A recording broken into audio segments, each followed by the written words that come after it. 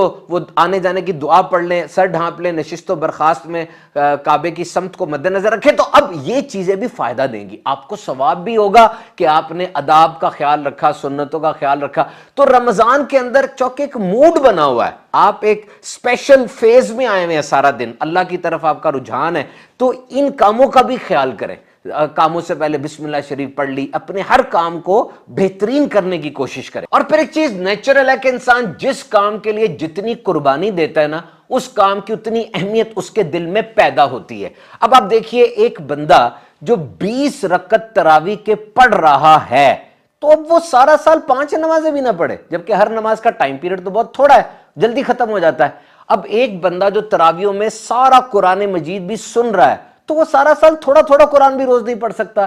یعنی ایک قربانی دی نا اس ایک مہینے میں, تو اس کی عادت ایک ایسی بن سکتی ہے کہ وہ سارا سال اس کو کنٹینیو کرے. اور سب سے بڑھ کر جب اللہ کے لیے اس نے حلال کو چھوڑ دیا, کھانا حلال تھا, پینا حلال تھا, حکم ہے کہ کھاؤ ہماری دیوی ستری چیزیں, چھوڑ دیا اس نے. تو جب حلال کو چھوڑ دیا تو بڑا آسان ہے کہ وہ سارا سال حرام کے قریب بھی نہ جائے. اور پھر ایک بات یہ ہے کہ اس کام کے اختتام پر کسی سے کوئی ریوارڈ نہیں ملنا. سارا دن آپ بھوکا پیاسا رہے, آپ کوئی بھی کام کرتے ہیں کسی کنسیڈریشن پہ کرتے ہیں نا, لیکن بھوک پیاس آپ نے برداشت کی, کسی نے آپ کو ریوارڈ نہیں دینا. تو یہ اخلاص کا کتنا اعلیٰ درجہ ہے, ماسٹر کی ہے اخلاص کی, پیوریفیکیشن آف یور انٹینشن, کہ میں نے اللہ تعالیٰ کے لیے کیا. دیکھیں اخلاص 2 وجہ سے کمپرومائز ہوتا ہے. ایک تو آپ کا کسی سے کمپٹیشن ہوتا ہے کہ میں کسی سے مقابلہ کر رہا ہوں, تو روزے میں تو کوئی مقابلہ نہیں ہے. نمبر 2, کوئی غرض ہوتی ہے کہ میں جو کام کر رہا ہوں اس کے مجھے پیسے ملیں گے, شہرت ملے گی, فیم ملے گا, ایسا بھی کوئی مسئلہ نہیں ہے. کسی کو اتنی خاص کوئی غرض نہیں ہے, اور بڑی عمر کے لوگ تو منہ سے بتاتے بھی نہیں میرا روزہ ہے, بچے آپس میں کھیل رہے ہوتے ہیں. اور یہ 2 باتیں دیکھیں,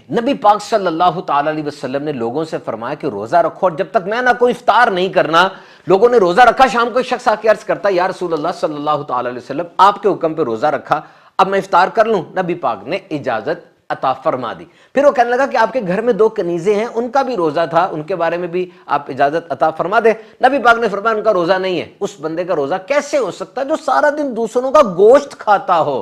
جاؤ ان سے کو الٹی کریں. اور جب الٹی کی تو جمے ہوئے خون کے لوتھڑے نکلے, یعنی کلاٹس آف بلڈ. اور فرمایا کہ اگر ان کے جسم میں رہتے ان کو جہنم کی آگ جلاتی. یعنی غیبت کرنا مرے ہوئے بھائی کا گوشت کھانے کے مترادف ہے. غیبت سارا سال نہیں کرنی چاہیے, لیکن خاص طور پہ منع کیا گیا کہ روزے میں صرف تیرے پیٹ کا روزہ نہیں ہے بلکہ تیری زبان کا بھی روزہ ہے. اور فرمایا کہ تمہیں کوئی گالی دے, کوئی جھگڑا کرے, کوئی فحش کوئی کرے, کوئی گندی بات کرے, تو اس سے کہہ دو میں روزہ دار ہوں. مطلب جواب نہیں دینا, اس کو رپلائی نیگیٹو کا رپلائی نیگیٹو نہیں کرنا, بلکہ اس کو مٹیگیٹ کرنا, اس کو بتا دینا ہے کہ میں مزید اس بات کو طویل نہیں کروں گا. I will not snap back, I will not respond, I will not retort. میں شارٹس سلی اور اینگری قسم کے ریمارکس پاس نہیں کروں گا. میں اس بات کو ختم کر رہا ہوں کیونکہ میں روزہ دار ہوں. اور پھر یہ بھی کہا گیا کہ رمضان میں اپنے ملازمین پہ مشقت کم کریں, ان کو کم ایکسرشن دیں, ان کو اتنا ٹف ٹائم نہ دیں. اور بہت سے لوگوں کو ہم نے دیکھا ہے وہ رمضان کے اندر ڈیوٹی آورز کم کر دیتے ہیں,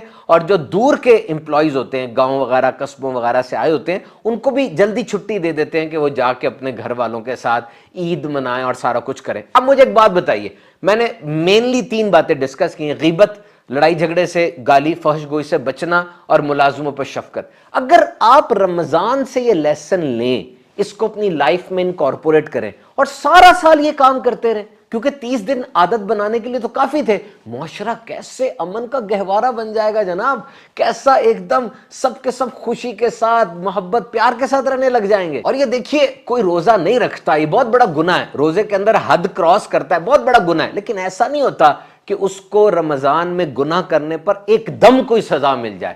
ایسا نہیں ہے, یہ تو اللہ کے ساتھ تعلق ہے اس کا کہ وہ رمضان کے اندر خاص طور پہ ان چیزوں سے بچ رہا ہے. اور جب اس کو پتا ہے کہ امیجیٹلی کوئی پنشمنٹ ملنی بھی نہیں ہے, نہ امیجیٹلی کوئی ریوارڈ نظر آنا ہے کہ جیسے ہی روزہ ختم ہوا تو شام کو جناب آ کے کوئی ایک دم سے کوئی انعام غیبی طور پہ مل رہا ہے, ایسا تو نہیں, ایک اسپرچول سیٹسفیکشن ہے, اللہ سے تعلق مضبوط ہوتا ہے. تو روزے میں بندے کے اندر فرشتوں جیسی صفات پیدا ہو جاتی ہے.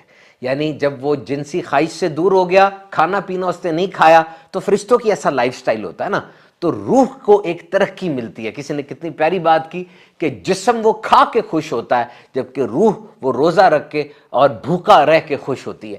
جسم کو بہت زیادہ سونے میں آرام ملتا ہے, جبکہ روح کو جاگنے میں, اللہ کی یاد میں جاگنے میں آرام ملتا ہے. جسم دنیاوی طور پر مشاغل میں منہمک رہنے کو پسند کرتا ہے, جبکہ روح وہ تنہائی میں جا کر اللہ کا ذکر کرنے کو پسند کرتی ہے. جسم ہنس کے خوش ہوتا ہے, جبکہ روح اللہ کی یاد میں رو کے خوش ہوتی ہے. اور کچھ نہ کچھ تو ہے جناب روزے میں, اتنی بڑی بشارت ہے. فرض تو فرض, نفل کو دیکھیے. ایک صحابی بارگاہ رسالت میں حاضر ہوئے, آ کر عرض کہتے یا رسول اللہ صلی اللہ تعالی علیہ وسلم, مجھے بتائیے کوئی ایسی چیز کہ میرا جنت میں داخلہ ہو جائے. نبی پاک نے ارشاد فرمایا روزہ رکھو, اس کے برابر کوئی چیز نہیں ہے. پھر عرض کی حضور کو ایسی چیز بتائیے جنت میں داخلہ ہو جائے. نبی پاک نے یہی جواب ارشاد فرمایا. تیسری دفعہ پوچھنے پر بھی یہی جواب ارشاد فرمایا. صحابی تھے ابو امامہ رضی اللہ تعالیٰ عنہ, اور اس کے بعد ان کی ذات میں اس بات کا ایسا پہرا دیکھا گیا, انہوں نے فرض روزے تو ساتھ نفل بھی روزے اتنی کثرت سے لکھے رکھے کہ ان کے گھر سے دھواں نظر نہیں آتا تھا کھانا پکانے والا. جب مہمان کوئی آتے صرف تب کھانا پکتا اور دھواں نظر آیا کرتا تھا. اتنی برکت ہے جناب روزہ رکھنے. تو جناب اٹس ویری کلیئر, اس کو بہت زیادہ ایمفیسائز بھی کیا گیا, بہت زیادہ انسسٹ کیا گیا. جو رمضان کی برکتوں اور رحمتوں سے محروم رہا, یقیناً بڑی بھلائی سے وہ محروم رہ گیا. بعض لوگ روزے نہیں رکھتے یا اس میں گیپ دیتے ہیں, ایسا نہ کریں. کچھ کو تو چھوٹ بھی ہے نا, حمل والی کو اور بوڑھے کو, مسافر کو. اگر آپ کو کوئی ایسی سچویشن ہے تو خود سے نہیں آپ نے چھوٹ لینی, آپ نے کسی قابل مفتی صاحب, عالم صاحب سے بات کرنی ہے, اور بات کرتے ہوئے کنسیشن کا ذہن نہیں رکھنا, بلکہ روزے رکھنے ہیں اس انٹینشن کے ساتھ پوچھنا ہے, کیونکہ اس طرف رجحان ہونا چاہیے. برداشت کے ساتھ, قربانی کے ساتھ آپ نے روزے رکھنے کی طرف ذہن رکھنا. اور یہ دو باتیں آپ نے یاد رکھنی ہے. جس نے رمضان کا ایک روزہ بغیر رخصت یا بیماری کے چھوڑا, ساری زندگی کے روزے اس کا برابر نہیں ہو سکتے. جس نے رمضان کا روزہ رکھا, اس کی حدود کو پہچانا اور روزوں کا ہر اعتبار سے تحفظ کیا, تو یہ روزہ اس کے لیے پچھلے گناہوں کا کفارہ بن جائے گا. اللہ تعالیٰ اس روزے کی وجہ سے اس کے گناہوں کو معاف کر دے گا. تو جناب بڑی خوش قسمتی ہے میری, آپ کی, ہم سب کی, کہ 2025 کا رمضان ہمیں مل رہا ہے. کیونکہ انٹرنیشنل لیول پہ کوئی بھی ایونٹ ہوتا ہے تو کتنی تیاری کی جاتی ہے, خوشی ہوتی ہے, پیسہ لگتا ہے, ہر طرف ایک گہما گہمی ایڈورٹائزمنٹ بھی ہوتی ہے. تو رمضان تو ایک landmark, historical, all time favourite event ہے نا. اور پرسنالٹی ڈیولپمنٹ کے لیے جتنا کچھ چاہیے نا, سارا کچھ, بلکہ اس سے بہت بڑھ کر وہ رمضان کے اندر موجود ہے. تو روزہ رکھنا بھی ہے اور اس کی حفاظت بھی کرنی ہے, گناہوں سے بچنا ہے, اور اپنی نیتوں کو ڈیجیٹائز کر لیں. آپ ہر چیز کا پلان بناتے ہیں نا, اپنے لانگ ٹرم گولز بھی آپ نے بنائے ہوئے ہیں, شارٹ ٹرم گولز بھی آپ نے بنائے ہوئے ہیں, ہر طرح سے آپ پلان کر کے چلتے ہیں نا. تو رمضان کو بھی پلان کریں, ڈیجیٹائز کریں. میں نے 20 رکعت تراویح پڑھنی ہے, میں نے کتنی بار قرآن پاک پڑھنا ہے, دن میں کتنی بار درود و سلام پڑھنا ہے. اپنی نیت کو ڈیجیٹائز کریں, نمبر دیں اس کو. صرف یہ کہنا میں بہت قرآن پڑھوں گا, یہ بھی ٹھیک ہے, لیکن جب نمبر دے دیں گے نا, گول اچیویبل ہو جاتا ہے. اور یہ یاد رکھیے گا, 1970 کا رمضان اور 2025 کے رمضان میں فرق ہے. ہر طرح سے آسانیاں ہیں نا, تو ہر طرح سے پرابلمز بھی ہیں. اے آئی آگے بڑھ گئی, آرٹیفیشل انٹیلیجنس آگے آ گئی, اور کس انداز سے ہمیں رمضان کو مینج کرنا ہے یہ دیکھنا ہے. اگر گناہ کرنا آسان ہے تو نیکیاں کرنا بھی آسان ہے. بہت سی اپلیکیشنز ہیں جا کے ہم اس کو استفادہ حاصل کر سکتے ہیں, بہت کچھ وہاں کیا جا سکتا ہے. ذخیرہ اندوزی نہیں کرنی, ہر طرح سے لوگوں کو فراخی دینی ہے. اور گالی گلوچ دیگر گندے کاموں سے بچنے کی پوری کوشش کرنی ہے. دیکھنا ہے موڈ بدل گیا ہے, آپ کے موبائل کا موڈ بدل جائے تو حالت بدل جاتی ہے نا. وائبریشن پر ہو الگ طریقہ ہے, سائلنٹ پر ہو الگ طریقہ ہے, ایروپلین پہ بالکل ہی بند ہو جاتا ہے. آپ بھی اپنا موڈ کچھ بدلیں. Try to acknowledge and realize that I am in a fasting mode. جناب let's start mission 2025 رمضان. ایک نئے انداز سے شروع کرتے ہیں اور اس رمضان کو اپنی زندگی کا بہترین رمضان بنانے کی کوشش کرتے ہیں.